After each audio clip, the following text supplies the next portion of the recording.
आप सभी का स्वागत करता हूँ हमारी नई यात्रा में। रात 11 बजे की ट्रेन से हम वेरावल से द्वारका आ गए। अगर आप भी जानना चाहते हैं कि हम मुंबई से वेरावल कैसे आए, तो आप हमारा सोमनाथ ज्योतिर्लिंग दर्शन वाला व्लॉग जरूर देखें। उसका लिंक मैं आपको डिस्क्रिप्शन में दे दूंगा। रात 11 बजे की ट्रेन से हम वेरावल से द्वारका आ गए। हमने 3rd AC का टिकट लिया था और रात के सफ़र के लिए ये काफ़ी कंफर्टेबल ऑप्शन है। फाइनली रात भर के सफ़र के बाद हम द्वारका पहुंच गए हैं। यह स्थान भगवान श्री कृष्ण की नगरी के रूप में प्रसिद्ध है।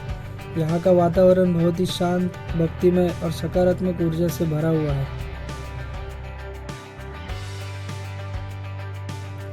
जैसे ही आप स्टेशन के बाहर निकलेंगे, आपको तुरंत ऑटो मिल जाएगी और सबसे अच्छी बात यह है कि आपको काफ़ी किफ़ायती रेट में सीधे मंदिर तक पहुँचा देंगे। तो फाइनली आ गया होटल स्टे पर, और यहाँ पर द्वारका में हमने होटल स्टे लिया है। इसकी क्या कॉस्टिंग है वगैरह सारी डिटेल आपको देता हूँ।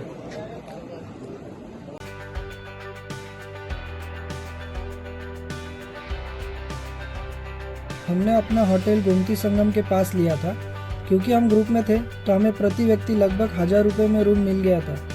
रूम में AC और अटैच वॉशरूम की भी अच्छी सुविधा थी, जिससे स्टे और भी आरामदायक हो गया।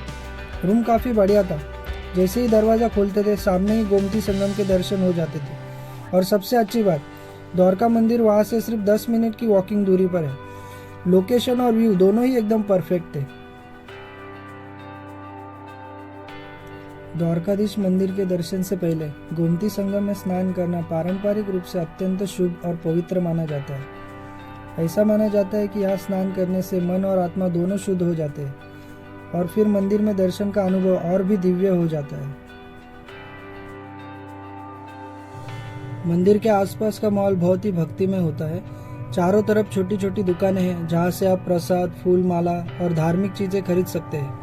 चलते हुए हर तरफ जय श्री कृष्ण की आवाज सुनाई देती है, जो माहौल को और भी खास बना देती है।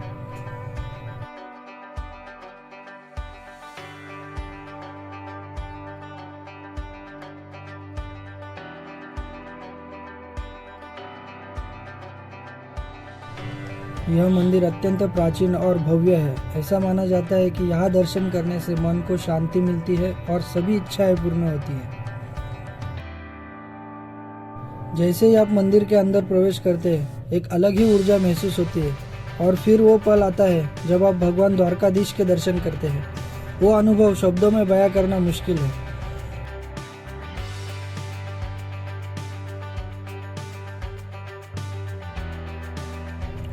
बस कुछ सेकंड के दर्शन ही मन को शांति, सुकून और एक अलग ही खुशी से भर देते हैं।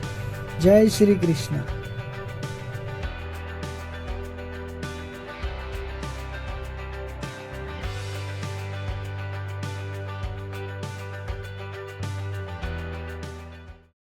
बहुत अच्छे से दर्शन हुए।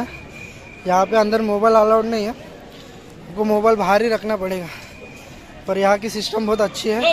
आपका आधे घंटे या 1 घंटे के अंदर आपके दर्शन हो जाएंगे। ज़्यादा रश नहीं होती यहाँ पर। राधे राधे। द्वारकाधीश के दर्शन के बाद हम निकल पड़े रुक्मिणी माता के दर्शन के लिए। यात्रा का असली आनंद तब आता है जब आपके साथ ऐसे दोस्त हो जो हर पल को यादगार बना दे। यह मंदिर जल अर्पण की प्रथा के लिए भी जाना जाता है, जिसमें भक्तों से मंदिर में जल दान करने का अनुरोध किया जाता है। द्वारका की यात्रा तभी पूरी मानी जाती है जब आप द्वारकेश्वरी रुक्मिणी महारानी के दर्शन कर लेते हैं।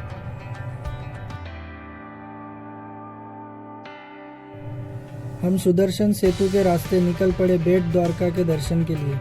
समुंदर के ऊपर बना यह सेतु बहुत ही खूबसूरत है और यहाँ से गुजरते वक्त चारों तरफ का नज़ारा देखने लायक होता है। दोस्तों के साथ यह जर्नी सच में एक शानदार अनुभव रही।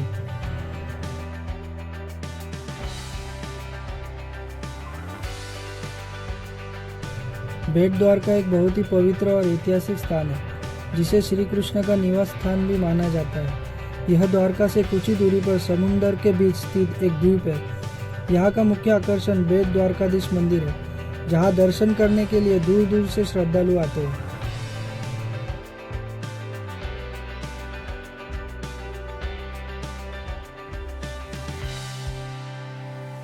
भक्ति के साथ साथ दोस्ती और मस्ती का ये कॉम्बिनेशन इस यात्रा को और भी यादगार बना रहा था। ऐसे गानों पर भी हम झूम रहे थे जिन्हें समझना मुश्किल था।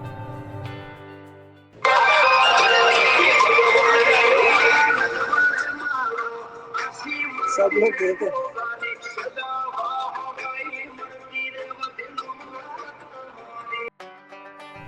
बेट द्वारका के दर्शन के बाद हम निकल पड़े गोपी तालाब देखने के लिए। गोपी तालाब एक पवित्र स्थान है जिसका संबंध भगवान श्री कृष्ण और गोपियों की कथाओं से जुड़ा हुआ है। ऐसा माना जाता है कि यहाँ की मिट्टी गोपी चंदन के रूप में प्रसिद्ध है, जिसे बहुत शुभ माना जाता है। शांत वातावरण और धार्मिक महत्व के कारण यह जगह श्रद्धालुओं के लिए खास आकर्षण का केंद्र है।